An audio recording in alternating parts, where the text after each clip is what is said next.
I should tell you why I'm here.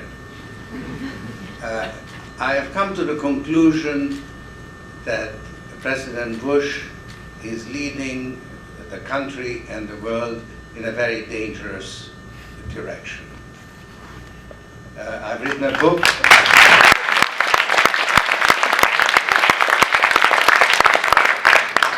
The Bubble of American Supremacy, which actually argues that it's not enough to reject President Bush and the policies that he stands for, but we also need to develop a more constructive view of America's role in the world. But I have to be frank that it's really the first part of the book, which is a critique of the Bush administration's policies, that brought me here, because I've embarked on a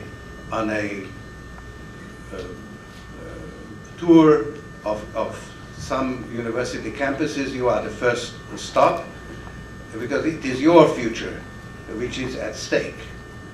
I've also put my money where my mouth is, so I've become really very deeply engaged in the political process in this country, which is actually a new and not entirely comfortable departure for me, but I have very strong feelings on the subject.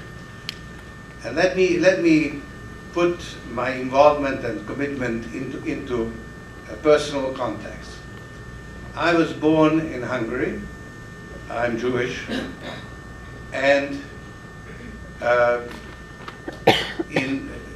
I would have been killed by the Nazis if my father hadn't taken the precaution of securing false identities for his family.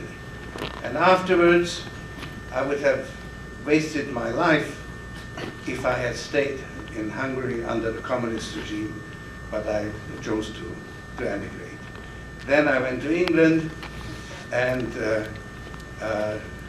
I was very much influenced by Karl Popper in his book on open societies, where he argued that there is some similarity between fascism, Nazism, and communism, because they all believe that they are in possession of the ultimate truth, and since nobody has access to the ultimate truth, that their view could be only imposed by repression. And he proposed an alternative form of social organization, an open society, which is based on this recognition that nobody is in possession of the ultimate truth, and we need institutions that allow people with different views and different interests to live together in peace.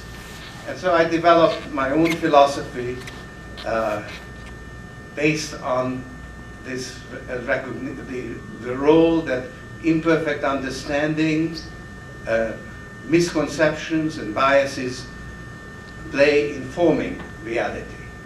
I called it reflexivity, and that idea turned out to be rather useful when I entered the financial markets. And when I made more money than I needed for myself and my family, I reflected what it is that I really care about, and it is the concept of an open society.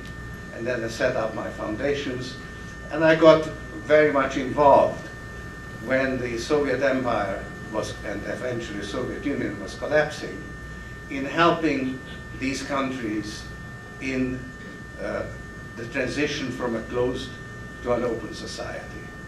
And when the revolutionary moment passed, I became involved in the problems of globalization. And after President Bush was elected, and even more after September 11, I came to the conclusion that I should focus my attention on the United States more, not only because the United States is in fact the dominant force in the world and sets the agenda for the world, but more because the present administration is leading us and the world in the wrong